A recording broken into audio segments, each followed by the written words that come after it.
Stuart Smith.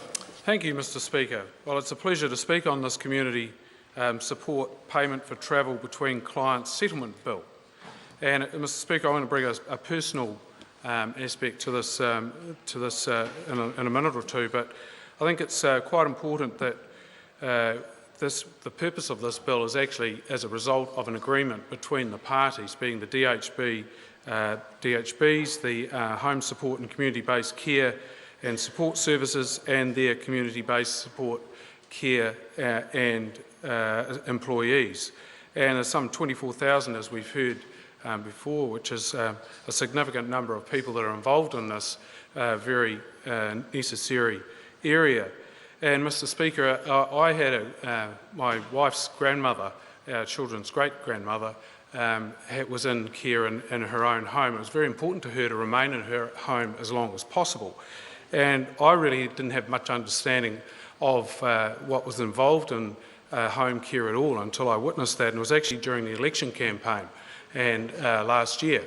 And when I was door knocking in Blenheim, I went to Julie's grandmother every day for lunch. And this lady, Mr Speaker, grew up in a household with a photo of Michael Joseph Savage on the wall, so you can imagine it was quite a leap for her to have a national candidate having lunch with her every day, but it was phenomenal, Mr Speaker.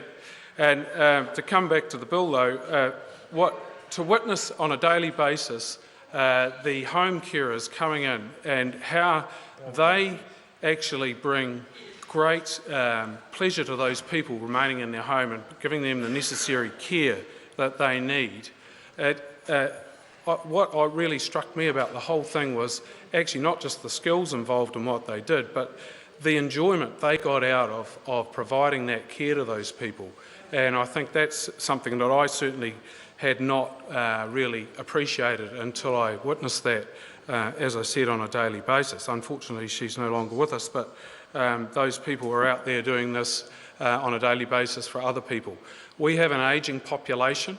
We're going to have more people who will require these kinds of services, and it's incumbent upon us to actually have a workforce that can keep people in their homes should they desire to stay there for as long as possible. So we need to provide a career pathway, and that means remunerating those people to the level that they deserve for the services that they are providing, and this bill goes a long way towards that. There is a transitional phase, then it moves into an ongoing and permanent phase, and I think that's really to be lauded.